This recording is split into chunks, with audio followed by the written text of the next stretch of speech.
Synthaholics. It's the Red Table Podcast.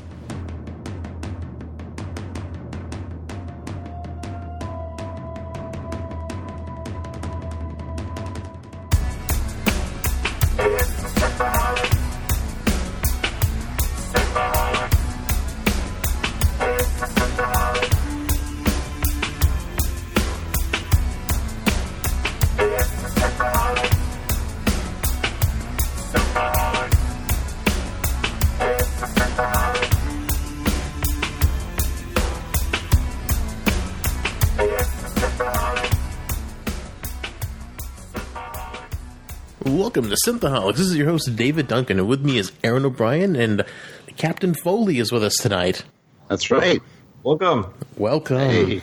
It's good to have you again, man. Thank you. So it's good to be had again.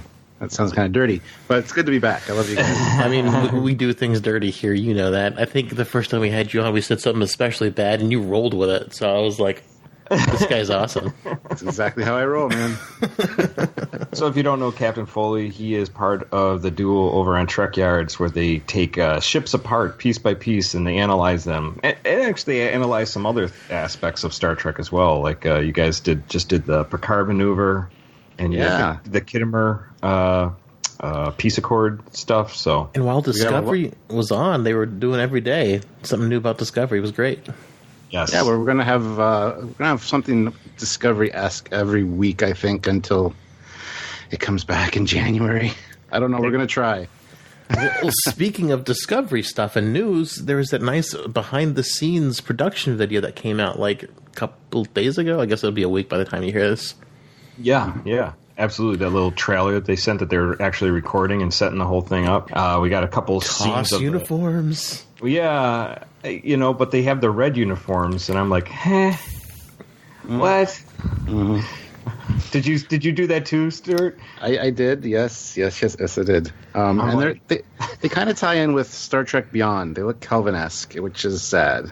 I'm sorry. I was hoping they'd go with the turtlenecks, like in the Cage. Well, that's my point. I mean, they should have been in the turtlenecks era, but all of a sudden they're like, yeah, that's, a flat. I mean, they are nicer looking uniforms than the original Cage uniforms, but yeah, I don't know.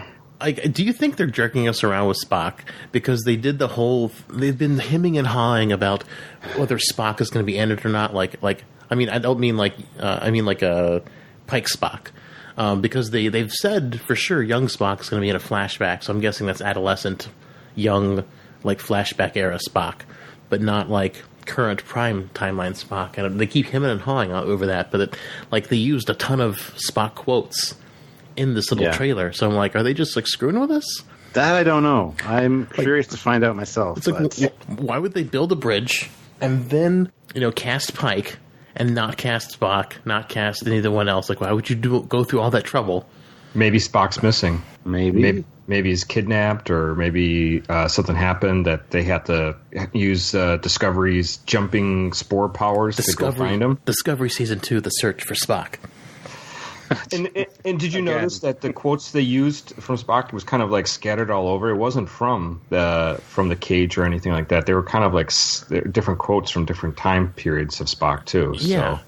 So that's why I'm they've got to be casting Spock. They got to be. Why would they have all these Spock quotes in there? Other than it would be cruel if it was just to fuck with us. Well, that's kind of been their modus operandi. That's totally true, Stuart. I know. It's sad but true. Oh, I mean, it's so frustrating because it's you just want to enjoy it, but then they just do these little things to just twist you to go oh, why'd you do that? It could have been so much better, or you could have made it work so much more, from the long-time fans. Yeah. Yeah. Was there any other Star Trek news other than that? That was the big thing. That was pretty amazing. Yeah, so Star Trek 4 has been greenlit. Chris Hemsworth is apparently coming back as George Kirk, so Kirk's dad. I'm glad that 3-year-old rumor is still, going on. Apparently it's been greenlit now, so I don't know. And now I've also heard rumors that there's 2 Star Trek movies coming out. Well, that's what they said. One with Star Trek 4, and then Quentin Tarantino's maybe as the other one. Yeah, I don't buy that personally. So All I know is Chris Hemsworth's going to be huge compared to the version we had from before. Chris Hemsworth is jacked now. I know. He's going to be like, his arms are going to be enormous. Dad, are you Thor? I'm sorry, sir. You can't even fit in the uniform. You're too large. I can't wait to see him buff in the uniform. It'd be great. Or maybe they just won't give him arms. So is it flashback? Is it mirror universe? Because in mirror universe he could be more buff, or is it going to be since it's Star Trek 4 and they're like ripping off the other Star Trek movies? Is it going to be a time travel one? You know, what's it going to be? Probably. I mean, we haven't seen the Guardian of Forever yet, and the Kelvin timeline. Might as well go say hi to the Guardian of Forever, and we're getting our first female directed Star Trek movie with Star Trek 4 as well. Yes, right. It's all going to be very interesting. I do wonder if they're going to pull his sleeves off and he's going to walk around without any sleeves. Like I said, mirror universe would work. Like, yeah, it would work. Around with no sleeves. Yeah, it would work very much so. Yeah, that would be fantastic. Well, so besides that news, we are talking this episode about the Enterprise incident from the original series. This is season 3, episode 4. And it aired September 27th, 1968. And this was from Captain Foley's request. Yeah, it's one of my favorite TOS episodes, if not the... Well, it's hard to pick a favorite. Yeah, it's up there, top 5, depending on my mood. Yeah, it'd be on your mixtape. Yeah, absolutely. Yes. Yeah. So it was funny. I watched this episode twice. I watched it from Netflix, which has the updated special effects. Then I watched it on CBS All Access, which does not for some reason. Really? Yeah, on CBS All Access, it was the original classic 66, or I guess it would be 69 version, where it's 3 Klingon D7s and not the 2 and the 1 Romulan warboard. That's interesting. So they don't have the updated graphics? I guess. I mean, unless I'm looking in the wrong spot, but I only saw one version of TOS on there, so I was really confused by this. Wow. Bummed out, yeah. Because, the reason they used the D7s for this episode, if you guys didn't know, was because the original Romulan warbird from Balance of Terror went missing. The model was either stolen or something. Cloaked. Yes, they cloaked it and put it away and forgot where it was. Damn it, where do we put that? Oh, I engaged the cloaking device before when I put it down. Yeah, so... Hope someone doesn't run into it, break their shin. Yeah, right. But they couldn't rebuild it, or this wasn't in the budget. I don't think it was in the budget. Yeah, season 3 especially, right? Yeah, they barely got a season 3, right? So Kirk barely had a haircut. I mean, honestly, those mutton chops are getting pretty long on him. Yeah. I also love how what's his name became the robot Nomad. Nomad was the cloaking device. He got fat. He got fat though. Yeah, he put on some pounds in between seasons. Yeah, that's pretty cool. Yeah, you got a big head, I guess. Yes,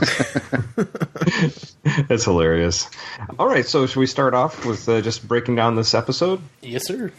Well, we start off at the beginning where we have a very angry and irrational Captain Kirk, and he is just barking orders. And we have a kind of voiceover from Dr. McCoy saying that Cap's behavior has been being erratic, and maybe the stress of command is getting to him, and that he needs to take some days off. But so Kirk, during this time, he decides he's going to take the Enterprise into the Romulan neutral zone, into Romulan space. And obviously, Spock doesn't say anything, but Sulu is like, hey, you do know that this is taking us into the Romulan neutral zone. And he says, I'll show you how to use Adel beads.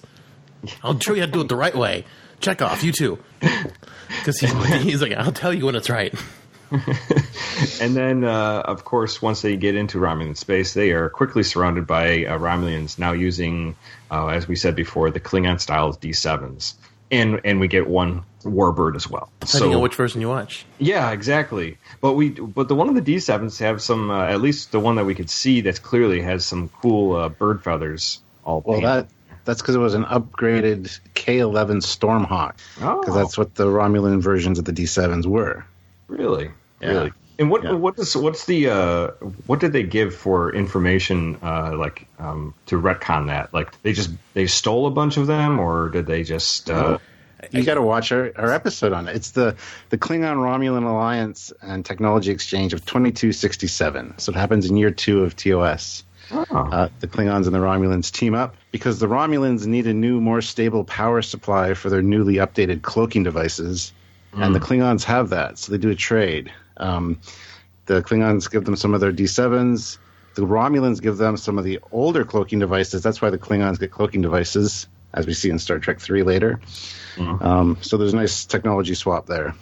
Interesting. It's also interesting because they sort of talk like how cloaking devices are new. They don't say new specifically when Kirk is talking about it, but it's like they know there's a new one developed that they can't penetrate, right? Mm-hmm. Yeah. Like they knew Discovery had ones they could penetrate. There is no such thing as Discovery. Well, what? What? It's a secret. It's a secret. It's a secret ship. Keep it secret. Keep it safe. It's shaped like the Ring of Power. I bet Mordor words are carved around the edge of that ring. I bet there is. Got it. Yeah. That big hand comes in and puts it on.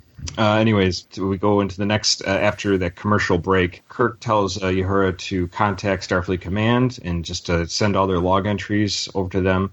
But then we get Sub-Commander Tall, and he wants them to surrender the Enterprise and basically prepare to be boarded. But then Kirk decides that there must be a reason why they haven't destroyed them yet, and they basically surmise that the Enterprise has a treasure trove of secrets that the Romulans would love to get their hands on. So the commander learn how to make a starship. What are their things they're flying around? Are those not starships? Well, I think they know if they could get all the secrets of how they put everything together. You know, the thing is, like in the Memory Alpha, at least for Balance of Terror, it seemed like it was suggested that like there was like parts cut from the script that was implying the Romulans had kind of stolen starship technology from Starfleet prior, and that's how they got the current design of their ship. Yeah, that's why the Romulan warbird in Balance of Terror is white, the Federation white look. And it's based on Federation tech, hence why the nacelles are similar as well. And that's what they use as the test platform for the new plasma torpedo weapon system and new cloaking system. interesting. I'm so sad they cut that because that's a really cool thing to include. Absolutely, yeah. Oh, that's pretty cool stuff. So they want the full schematics, not the partial schematic. Yeah, right. They want everything. They want the whole kit and caboodle. So then what they do is they end up making an exchange that Kirk and Spock will be transported on the Romulan vessel to talk to their to the commander, and they have an exchange of two Romulan officers are beamed aboard. Which, ironically enough, in the next scene, when the guards bring Kirk and Spock into her quarters, it's the same guards, same actors. Same guys. Yeah.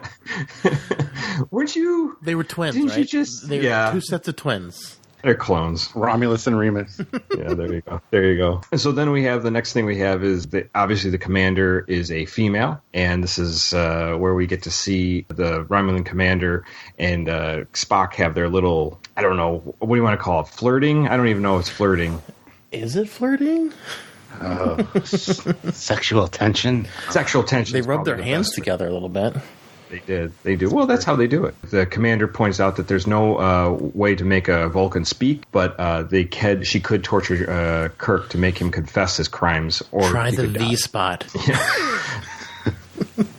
But Spock tells basically that Kirk was not under Starfleet orders and that he is mentally unstable and that they had no right to go across the Romulan neutral zone. And he did for his own glorification. Because he was feeling randy. He wanted to penetrate that zone like no other captain had. Yes, he did. And then the angry Captain Kirk is hauled off to the Romulan brig. The Romulan commander basically tells the Enterprise that what's happened, that Kirk has been imprisoned, and she says the crew of the Enterprise is to basically follow her to Romulus, and they'll be released back to the Federation. But Scotty says, "No way am I taking orders from anybody but Captain Kirk." And good man.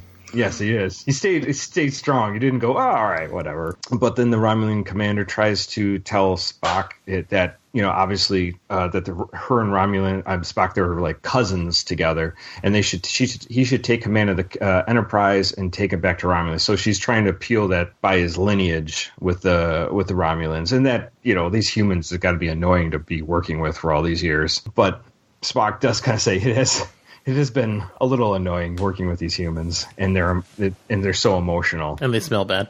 Apparently, he doesn't bring that up. Yeah, T'Pol would have. But Paul really hated that smelling. Smelly socks. I wonder if they smell like old gym socks to them. Do you think so? Anyway, does humans smell like old gym socks? How do you get that smell out of a human? Yeah, how do you? Change their diet, I guess. No more replicated old gym socks. Yeah, that's right. Yeah, get that old musty smell out of there. Anyways, we go on. Next, we get to Spock goes with the commander and to go down, go to see Kirk. He starts walking down a forbidden corridor, and he's like, you can't walk down there. But hopefully one day you will. Yeah, that's right. So after we've done the pond fire. So Kirk hurts himself while in their holding cell. He basically rams himself against the force field. And they bring McCoy over to look him over, and McCoy is looking at him, and he's basically saying he's shot, mentally shot. There's nothing left of him. This corroborates Spock's testimony, and the commander of the Romulan ship says that Spock should be in command of the Enterprise, and this leads to Kirk basically attacking Spock, where Spock uses the pseudo Vulcan death grip. Yes, because it was instinctive. He came at me. So fast. I couldn't stop it. It just well, isn't that the funniest thing? Is like that's the most lame attack I've ever seen. Well, wow. I don't know. I've seen a lot of lame attacks from Kirk, the Kirk foo and all that. Yeah, that's true. I don't know. The double kick in the midair is pretty fun looking, though. It is pretty good. It's pretty good. Where he brought down all those guys in Taste of Armageddon. Yeah. I love when he throws the pillow or the garbage can, or those are good moves. It's a distraction. It's moves like Jagger. If he only had sand to blow in their face, he'd do that too. Yes. Oh, they're so good. Like the samurai of old. But McCoy says that Kirk's dead, so we have another Kirk is dead. And dun, dun, dun. Meanwhile, Kirk is brought back in the Enterprise, and he wakes up, and the Vulcan death grip is to be just a nerve block. It's kind of just to pinch him to kind of fake death. Another Vulcan magic. And they learn pressure points. There are pressure points. And they basically, Kirk and Spock are working together to steal the cloaking device. That's where they learn what's actually happening. And Kirk then McCoy surgically alters Kirk to appear Romulan. And they call Scotty down. Yeah, the Nurse Chapel and Scotty are brought into the loop, and we have a very comical scene of when. Well, you got to wonder when was Spock aware of this plan? Because it didn't seem like he was at first. I think he was acting. I think he was always aware. And then McCoy. When was McCoy brought in? Because I don't think McCoy knew right away, unless it was part of his narration, the voiceover, the log was all. He must have been in the loop, maybe. I don't know. I feel like he must have been in the loop. In the episode, he did say, I didn't know for sure until I saw Kirk on the Romulan ship, but it could have been just more cover. Because, I mean, like, it doesn't make sense if they didn't know about it beforehand. Mm-hmm. Yeah. Mm-hmm. And this makes me wonder, is Kirk, McCoy, and Spock part of Section 31? Because they kept the mission secret from the rest of the ship. What is your obsession with Section 31? I just love me some Section 31. The answer is no, because there's no Section 31 until much later in Star Trek. No, but there's Section 31 in Enterprise and Section 31. No, there's not. See, Enterprise didn't happen yet. See, that's retconning. Oh, you're just saying because of how it came out. Yeah. I mean, I don't ever think Section 31 has anything to do with the Enterprise crew. I mean, if there were agents possibly aboard, but it wasn't Kirk, Spock, McCoy, or anybody else. So. This is just such a weird. I mean, this is such a weird mission for them to go on. For Starfleet to go, hey, look, don't tell the rest of your crew this. It just seems really weird. They're all weird missions. I don't know. This one seems especially weird. It seems very covert ops, which is Section 31, which is why I'm like, maybe Section 31 put them up to this. Nah, I think it's they just figured a way that they could use them to as a tool to, and they found the best crew to do it. And Spock being a Vulcan was intriguing as a choice that he could be used as a tool as seduction with the Romulan commander. Not to say that they maybe knew that was going to happen, but they thought that it's a possibility. But anyways, moving forward, the Romulan commander brings Spock to dinner, and the food is wonderful for Spock, and they're drinking blue beverages, which is Romulan ale, I can only assume, and orange. And then they moved to Tang. Yeah, Tang. Yeah, I know. Let's try the Tang and out. Cantaloupe. I thought it was Tranya. Yeah. Yes. I do like how they just kept on doing weirder colored drinks. These little plexiglass little cups that are the smallest little sip. I do wonder, like in 1968, 69, when this was on, people were like, "Wow, that's just so wild, man!" You know, It's so groovy. It is, man. I love it. You know. Then she basically keeps on saying that Spock has a future in the Romulan Empire, and that's they could be more than just he could be more than just a soldier with the Romulan Empire. She could maybe learn to love a Romulan woman, and Romulan women are not like Vulcan women. They are not just pure logic. They don't pawn far once every 7 years, if you know what I'm saying. Yeah, they're not prudes. No, that's right. They just put out all the time. I wonder if Vulcan's like, don't date your Romulan slut. Yeah. They put out more than they put out. There more was than Sarek's. There was Sarek's advice to Spock on his graduation. Of course, you'd have to cover Michael's ears because human girls put out two more often than one. Yeah, it says always wrap it when you're with a Romulan. Okay. Yeah. Don't. Anyways, so we go back to the Romulan commander says she's going to slip into something more womanly like, and she transforms a woman into her dress. But meanwhile, Spock makes a discreet phone call. He's making the phone call and trying to get Kirk to get on board the Romulan ship, but Kirk unfortunately jumps on the Romulan ship before he hears from Spock, and he finds his way through the ship, and it does find the cloaking device. Which I find to be sketchy as fuck. I'm sorry. Yeah. Hi, Centurion. How you doing? You don't recognize me. It's okay. We got a huge crew on this ship. Not really, but go about your business. There's nothing going on here. There's a Federation ship just over there. We're fine. Oh, look at Tribble. Don't look into it any further. Don't think about it. What is the crew complement for that type of ship? What the D7? Yeah. Probably 230 or so. No, I'm just saying there's still a lot of people. Yeah. Not as many as a Constitution class ship, though, but... Right. But still, I mean, that's not a huge ship either. You'd know pretty much everybody on board. Like, at least recognize them. You would think. Yeah. And there's so many twins on Romulan ships, too, so everyone looks even extra like... Yeah.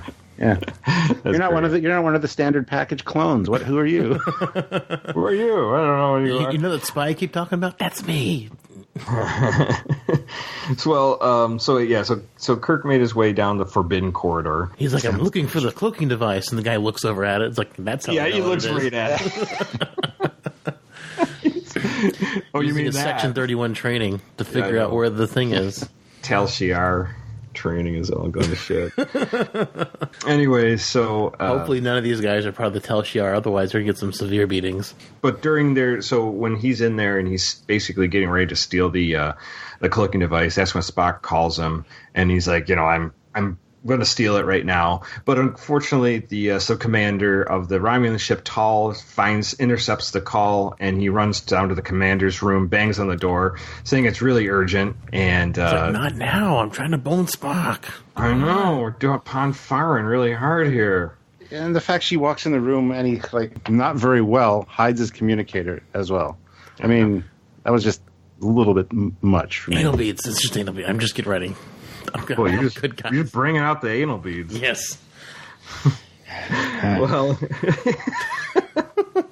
anyways, I watched Avengers today. That's what it felt like. Anal beads? It was painful. Yes, it was. It was painful. All right, but Kirk does get the cloaking device off the ship and beams back to the Enterprise. Scotty is supposed to install the device in 15 minutes, and Scotty's like, I don't even know how this damn thing works. It would have been nice if you let me know a little bit so I could prepare. Yeah, kidding. You think you'd let your chief engineer on that just because you might need him? Yes, exactly. Sure. Yeah, tell him about it. But then Spock is obviously, caught red-handed with that transmission, and he's going to be sent back to Romulus and going to be executed. I think they were to execute him on the spot, but he's like, can I have the right of It's writer's statement. Romulan writer's statement, right. So he basically sits down and starts to record, and he basically just telling the most basic information of what he did. He's like, yeah, I am guilty of the charge of sabotage. He's like, I gotta make this YouTube video 10 minutes long. It's got to be 10 minutes. It's that golden 10-minute mark for the ads, don't you know? That's right. And so during that time, they do locate Spock on the Romulan ship, and they beam him off, and then they take off as fast as they can. She runs and hugs him and does the Star Trek 4 maneuver. Yes, she does. And so she gets beamed aboard, which I don't even understand why she brought herself aboard. She must know she would have been transported as well. I think she was trying to make sure they could keep tracking the ship. Maybe they could track her, but I guess they couldn't. But I don't know. Well, they were tracking them for a while, and she probably didn't even think they could install the cloaking device. But they didn't wager on Scotty being their chief engineer. So this episode plays in huge if you watch Star Trek Continues, which is amazing. Yes, it does. Of course, for the last two episodes. The two finale episodes. So good. But yeah, so Scotty is trying to hook it up while the Romulans are in chase of the Enterprise at high speeds, and just when they're about to come to bear, they're in range to fire on the Enterprise. The Enterprise engages the cloaking device, and it miraculously works, and they are cloaked. And they take a hard right turn. Mm-hmm. Take it back like just a step, though. When Spock beams out, why did nobody have shields up? You got an enemy ship right there. And they just stole your cloaking device. Right. And they did. Yeah. And why do people in Star Trek feel the need to jump on other people that are transporting? I don't know. Do you not find that maybe unsafe? You're going to come across the other side like one merged blob? Yeah, like that poor doctor in the motion picture. Or Dorotnak. Yes. Yeah. Like Star Trek 4 is the worst one for that. Dr. Jillian jumps on Kirk. Like, how do you know that's not going to be very detrimental to both your health? Well, like, seriously. The only thing is I give her a pass because she would have no clue. She would know what was actually happening there. Well, anyways, so the Enterprise at this point in time was beaming with shields a thing. I can't recall it being mentioned, but I'm not super up on my TOS. I knew it became a thing in Next Gen for sure, but I don't remember it ever being specified beaming and shields. I don't believe you could beam with shields. I don't believe you could ever beam with shields up. So I just don't remember. I don't know if it was ever specifically mentioned, though. I think you're right. That's what I'm saying. I just don't think there's ever specifically a mention of beaming and shields in TOS. I mean, right. in Next Gen and other shows, that was always a thing, and they mentioned it was a thing. But I can't think of a specific instance in TOS where they specifically said that. I mean, I may be wrong. I'm not super up on the TOS. I know Stuart and Aaron, you guys are both a lot more TOS than I am. There might be one or two, like the Omega Glory or something like that, where the Klingons are in the area and they can't beam them up from the planet because, keep the shields up kind of thing. I think that order might have been said once or twice from Kirk. Keep the shields up, get out of here. Don't worry about us. Yeah. Yeah. I mean, I just can't think of off the top of my head if it was for sure in canon in TOS yet or not. Because I know they're still figuring stuff out in TOS a lot. Yeah, I mean, there is kind of a blank slate. I don't recall anything specific. The only thing I could say is for most time where ships are ship-to-ship combat, you don't really think about it, but the distance between those ships are usually pretty astronomical. You don't really when we see them in the movies and in the TV shows, they seem really close.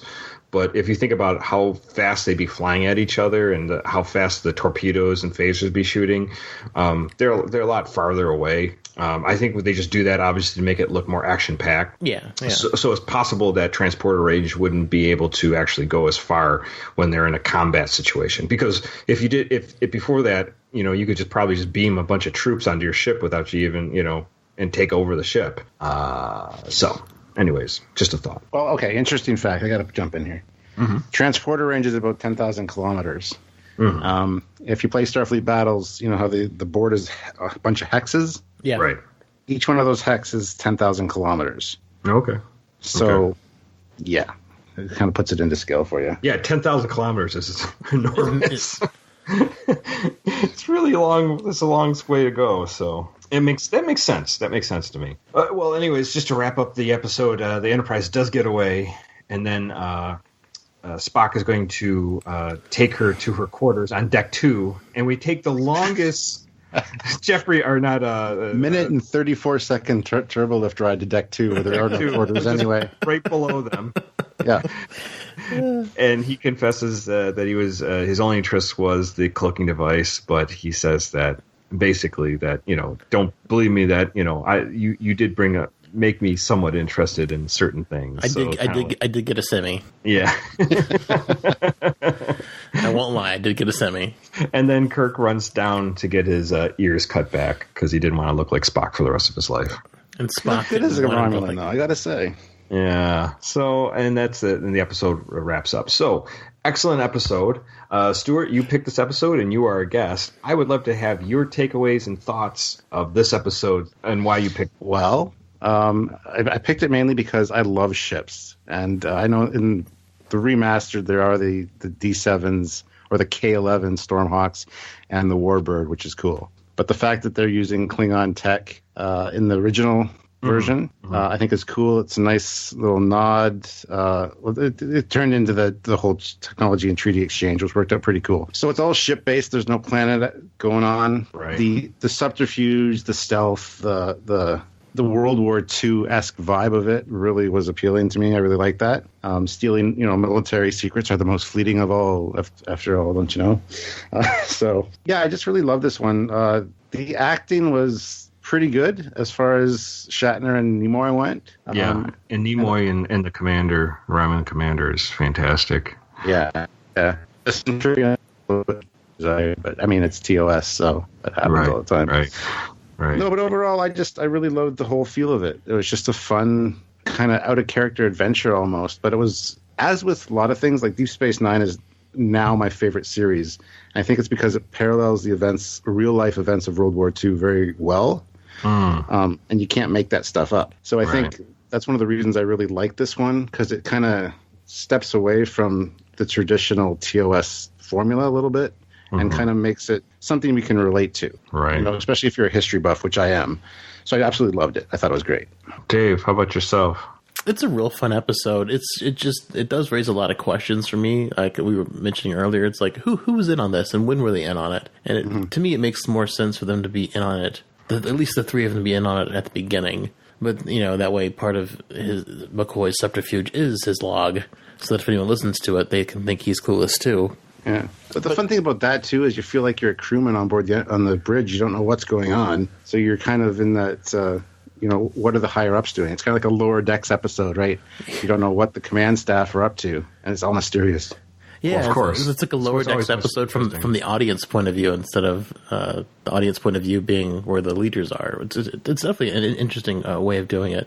But I love Section 31, so I like to try to fit them in wherever I can. And this kind of made me think, it's a weird mission. Very specific. Yeah, but I mean, the thing is, my take on this is, first of all, it's a fun episode no matter what. But it reminds me of the World War II when the British stole the German Enigma code machine. Yeah. And it's kind of the same idea. They take it from a U-boat that was sinking, and that they were, they wanted to steal this and basically use to break the German code so they could, find out what the Germans were up to. It's not. There's no seduction, at least that we know on the U-boat, but those sailors. There might have been seamen. Yeah, the seamen are seamen. Yeah. It's long, hard, and full of seamen. But so taking on water. But it reminds me of that. So that's the thing, is that it's like I don't think it's out of the realm of possibility that the Enterprise would have been asked to do something this wild. And the Enterprise is often given missions that are almost impossible. And the reason why they're the best of the best is because of the crew and that they can pull this kind of crap off, even when they're clueless. Well, the command crew isn't clueless. Yeah. I really believe Kirk and Spock were in cahoots the whole time. Yeah, and Shatner's acting at the beginning was pretty awesome. It was cool to see him kind of being a little bit off kilter.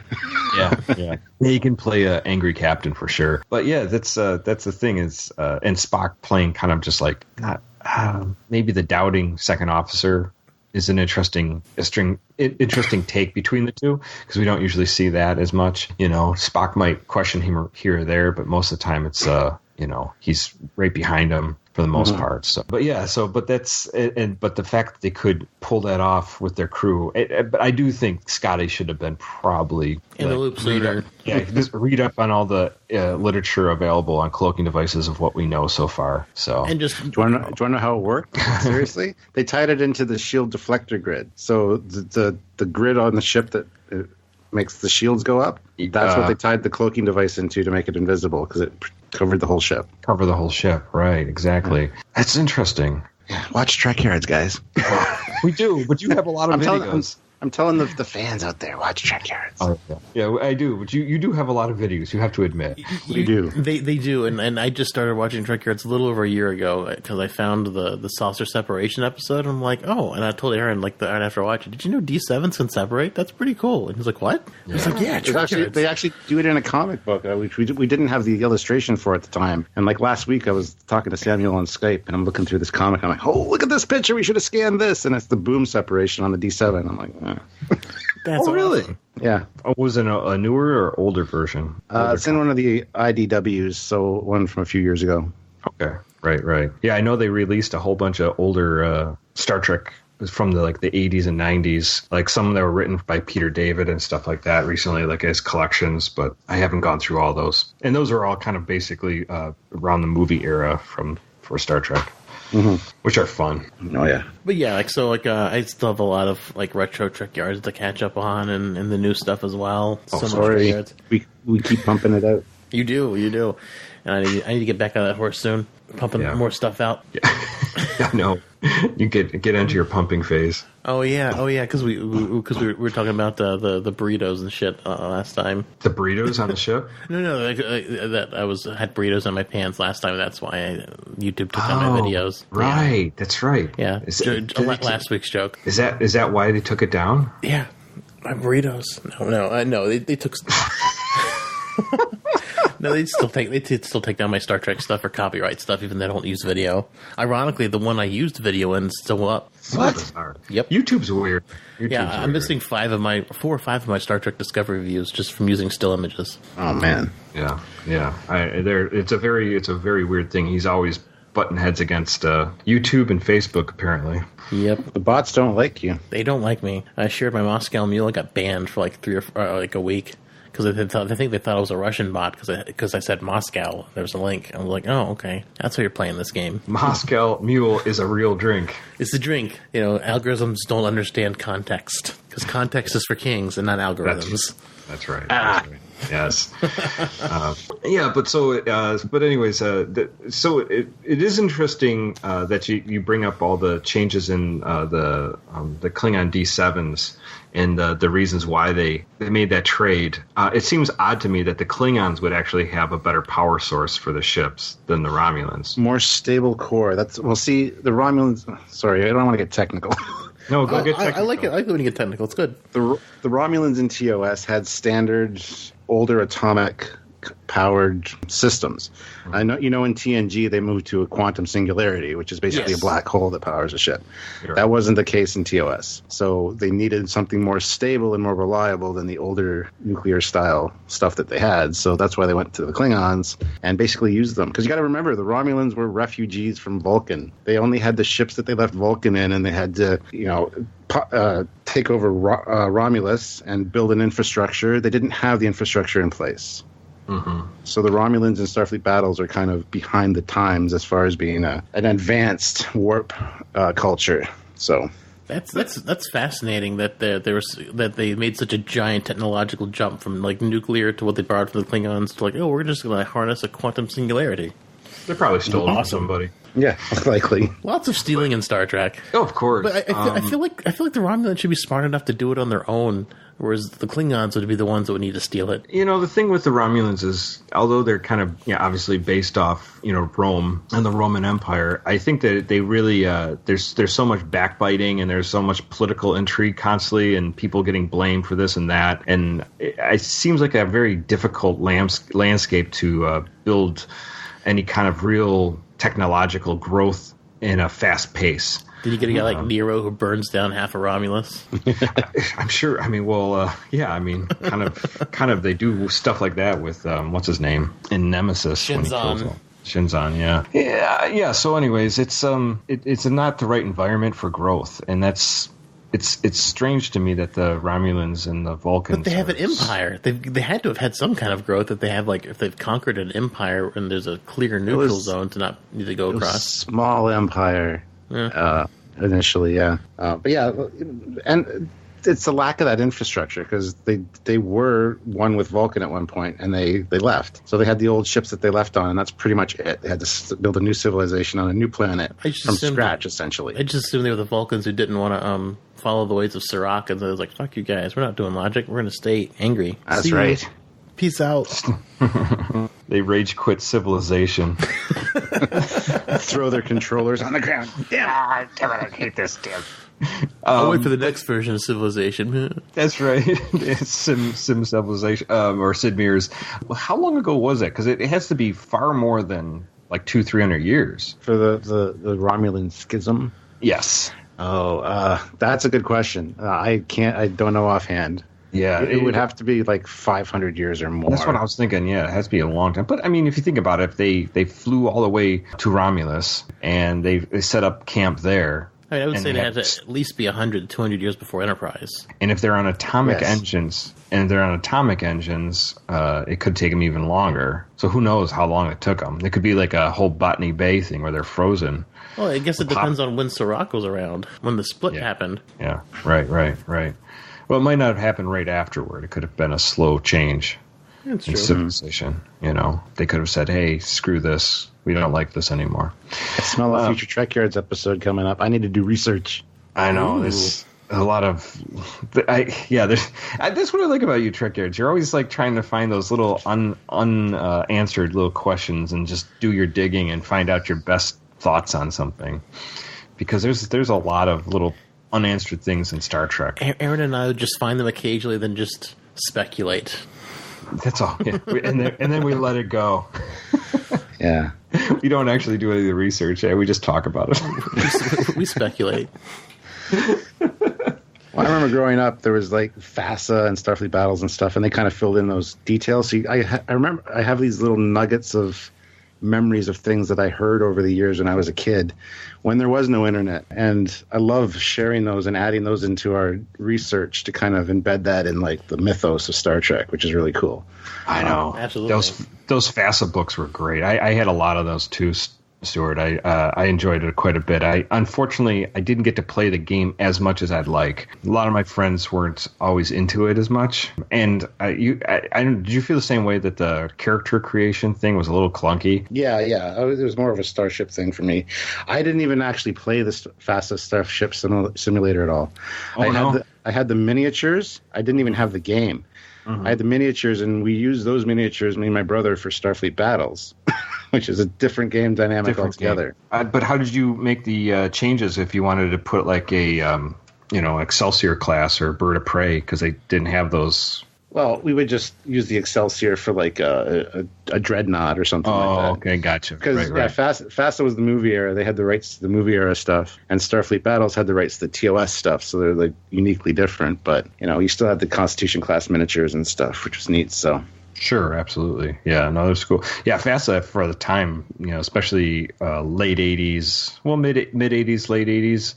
They had some cool miniatures, man. Holy crap, they really did. And they'd advertise them and have all those painted models. And it's just, as a young kid, I just drool over that stuff.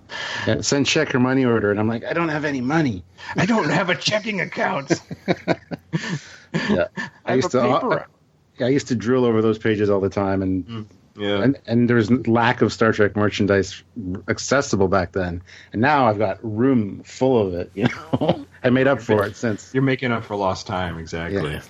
Yeah, that's cool. I would love to get my hands on some of those miniatures again. I'd have to look up and see if they have them, or if anybody's still putting them out. Isn't there a newer Star Trek miniature game? Yeah, there's an updated version. Yeah, there's a TAC Wing, and there's also another one, a Captain's.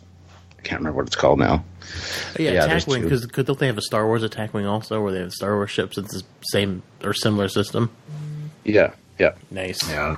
Those miniatures are gorgeous, though. Yeah, I gotta get my hands on some of those. It'll be fun. I'd love to get my hands on those because they're so beautiful. So many cool things to paint too. I used to be a big miniature painter, but I got out of the habit of it with real life came crushing onto me. Damn it, life. Damn life, get out of my way. God. Yeah, exactly. Life. Yeah, so It's a shame. it is a shame. But kind of getting back to the episode, like the World War II things, I think it makes me like the episode more now that you both mentioned World War II. I'm like, it makes a lot more sense to me as an episode. I mean, because it's a fine episode as it is, but I mean, with the historical reference added to it, I definitely think it's a lot more interesting.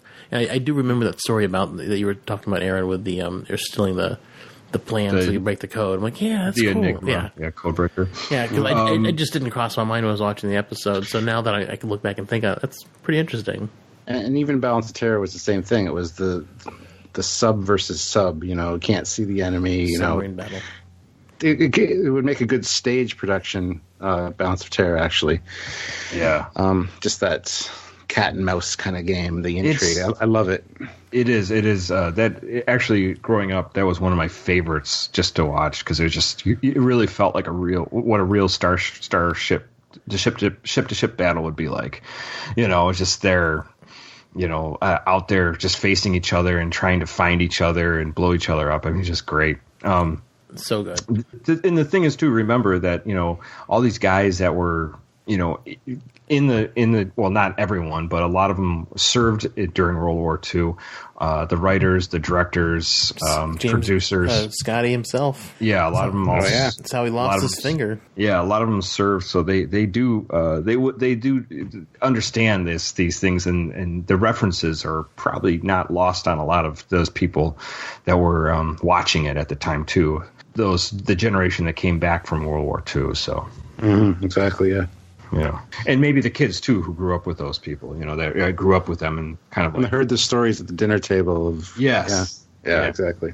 Yeah, so they probably kind of like just edged it into a new generation, and obviously the generation afterward. Because I'm a Gen Xer, so come from the baby boomers, so that would make sense. Absolutely, yeah. But this is a good episode. I mean, not deep on the philosophical, kind of like House of Quark. It's just kind of like you kind of take it how it is. Yeah, right, exactly. Yeah, it's just definitely a cool episode to watch. I mean, anybody who's a Star Trek fan should watch this episode and just enjoy it in its glory. And especially if you're a Spock fan, because it really enhances his character a little bit. You get to see more of his internal struggle and, what he's capable of, I guess. Yeah. It's a good Spock builder episode. Yeah, it is, and a good Vulcan and Romulan filler episode, because it's the first and one of the few times, they say, oh, the Romulans came from the same race as Vulcans. Mm-hmm. So it's good for world building. Well, I mean, they mentioned in Balance of Terror slightly there, but I think it was just a racist, the racist guy in the front who was like, they look the same, they must be bad. They look the same. I have a friend who is, for the first time, watching all the TOS episodes back to back, and he thought he'd be probably more into Kirk, but he's more fascinated as Spock as a character and as the actor. As he watches it more and more, he tells me, he's like, oh, this is really interesting, so see him. So like this episode too, like you said, Stuart, this is a great episode to see Spock, just a different dimension that you normally don't see on him, as the guy who's going to infiltrate the Romulan commander. Well, I think that's the way for a lot of people. I think Spock is a fan favorite as much so, if not more so, than Kirk in a lot of ways. I mean, when Leonard Nimoy passed away, I cried at work, and he died when I was at work, and I listened to Warp 11, Beam Me Up to Heaven, on the way to work that morning.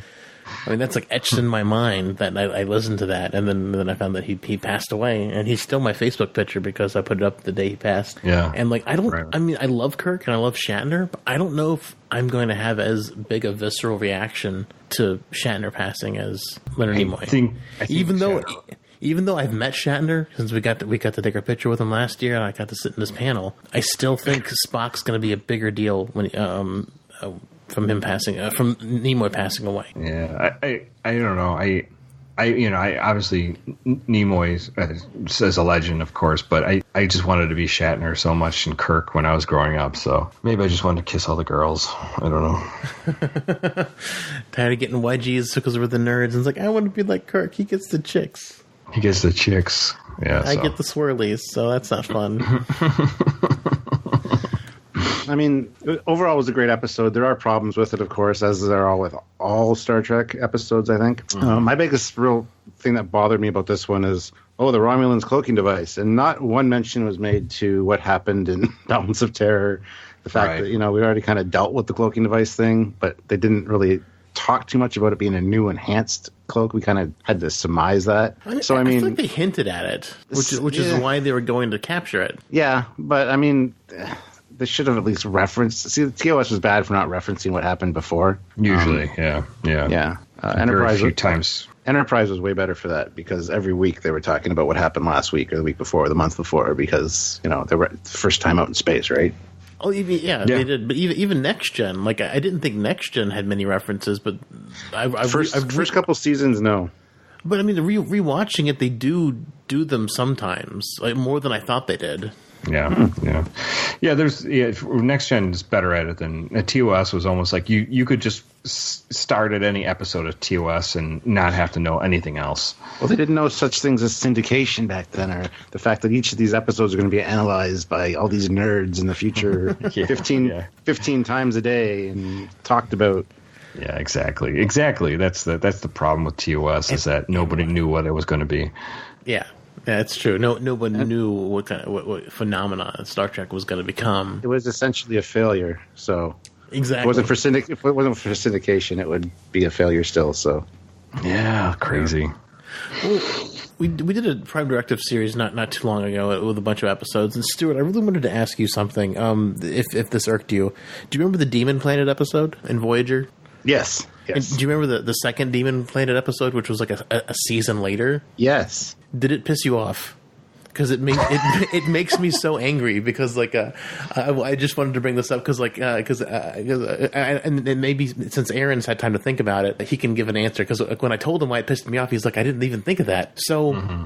To be honest, I loved the second one. I thought it was a fantastic episode. It makes me mad because they're flying back to the Demon Planet because they're falling apart and they realize they're on the Demon Planet and they need to get back there so they don't fall apart and die. Yeah.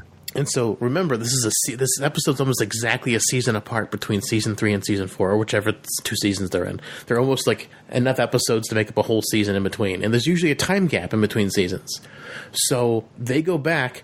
And Voyager's still hanging out around the real Voyager's still hanging around the Demon Planet. What have they been doing for over a year? And how many of the episodes have been we following the Demon Crew? It's just there's so many questions that episode leaves, and it just makes me angry. I'm just like, this is dumb. Why is Voyager not been getting home for a year? Why are they still near the Demon Planet? That's interesting. Yeah, I've never really considered that. Thanks for screwing that up for me. You're welcome. Yeah, that was the same thing. That was my same thing. I never gave it much thought, and then you start bringing it up. I was like, I never thought about that. I haven't really, honestly, Dave. I haven't thought much more about it. It just seems like a huge gap in thought process. It's a huge gap in logic. So Voyager's like, I mean, we know Janeway's bad about getting home. Like, she drags her heels the entire time, but this is unforgivable for her to be sitting around the Demon Planet for a year when they're trying to get home. So did all these episodes, did none of the episodes in between ever happen? It just, it hurts my head. Like, it's like how much of this isn't fact anymore? Because they couldn't have sat around the Demon Planet for a year. That makes no sense. I don't know. Sometimes, Dave, when you start talking about this, I almost feel like you've become schizophrenic and you start like focusing on something really bizarre. No, it's just something I wanted to bring up because you didn't have an answer for me, Aaron, and I was like, Stuart, have you thought about this? Does this irk you too? I just wanted to know. It does now. I gotta analyze it. Future Trekyards episode. Dave, you should share our Prime Directive fact sheet with Stuart just so he can go over it at some time. We did because we did what was that 5-parter? Yeah. On the Prime Directive, we broke down every instance of the Prime Directive that was mentioned or that was brought up, and how many times they broke it, or was not broken, or if it was not their fault, and stuff like that. And, according to Memory Alpha, and we'll probably be adding to it as we find more instances. Yeah, exactly. Because Memory Alpha is not all-inclusive, I think. Because Memory Alpha didn't have Threshold on there, and they for sure as hell broke the Prime Directive and Threshold. Yes. By leaving those salamanders on there.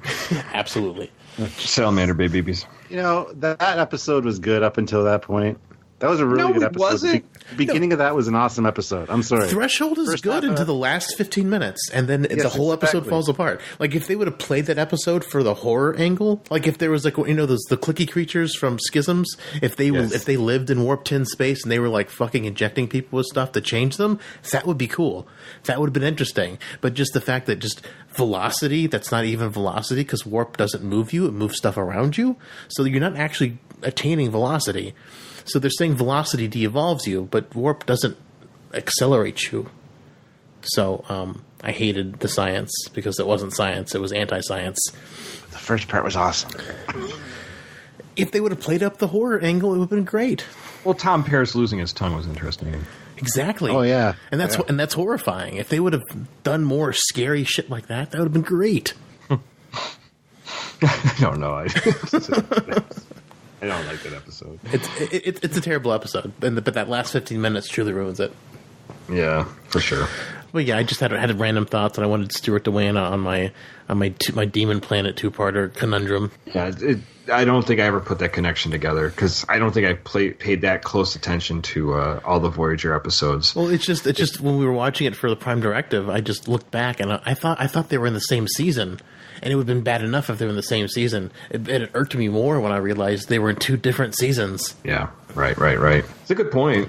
It's just something I never even would have thought of. Yeah. And if you're just coming in without seeing that other episode, how would you even know what the hell was going on? Exactly. Yeah.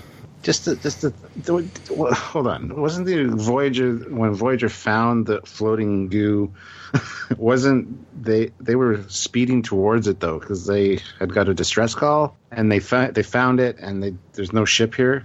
Yes, but the thing is, Voyager should have been on the path home, like the demon planet people were. They were going home, but they were flying back to the demon planet. So they made an about face, and Voyager was still back there somewhere.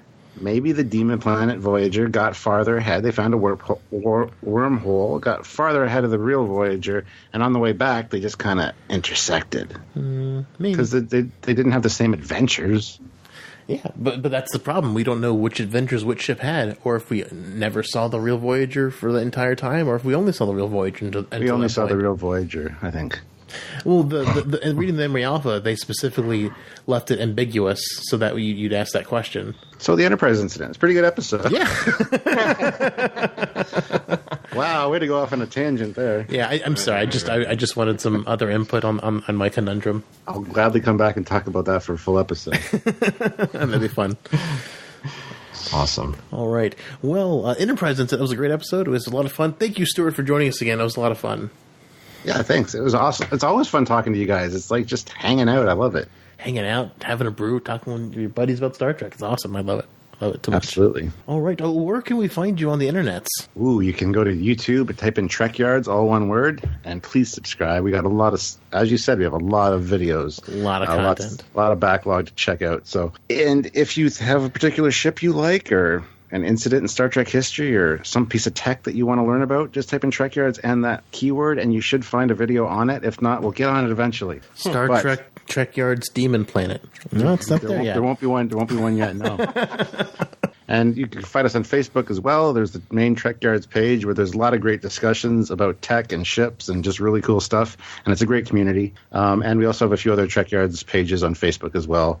There's a Trekyards model page where you can share your models of Star Trek ships and your build progress and things like that. Or check out Fleet Yards, which is our spin-off series as well, where we talk about just ships from other sci-fi franchises. Nice. And of course, Twitter and Instagram and all that. Look us up. Awesome. All right. Well, the show, Synthaholics, you can find us online at synthaholics.com. You can email us at synthaholics@yahoo.com. You can join our Facebook group at facebook.com/group/synthaholics. And check out our YouTube channel, youtube.com/synthaholics. I haven't been posting a lot of stuff there lately because things have been busy with my life, but one day I'll get back on that train and we'll start putting out more drink videos and speculation videos and other things as well, not just the podcast. So there'll be more stuff to come. Just give me a little bit more time, guys. And as far as the Twitters go, you can find me personally at David_J_Duncan, and Aaron is at Blackbird 2004, and the show's at Synthaholic Duo. Absolutely. And if you can, please go on Apple iTunes, rate and view us. 5 stars are much appreciated.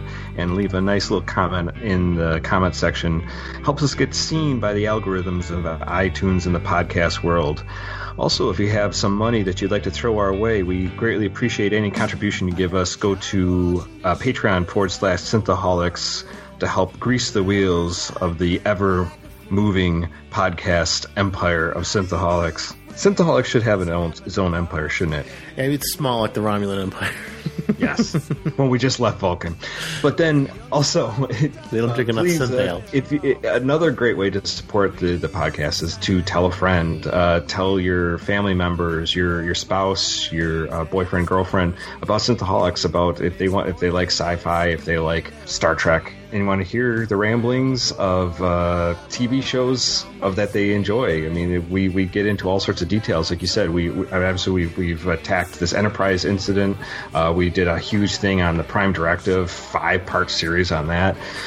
So yeah, we definitely tried to have some fun and tease out all these things. So let them know. Let your boss know. Yeah, and also if you have a non-binary significant other, you can let them know as well. It doesn't have to be a boyfriend or girlfriend. No, you could do whatever they might be. They could be Andorian. They have like lots of different sex, I think. I think they have 4. Yeah, it's kind of weird.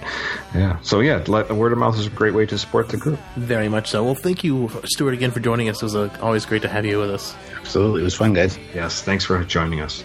And thanks, Aaron. And it was a lot of fun. Thank you all for listening. Live long and prosper, one and all. And we'll go shit our pants. You're the best drinking friend I ever had.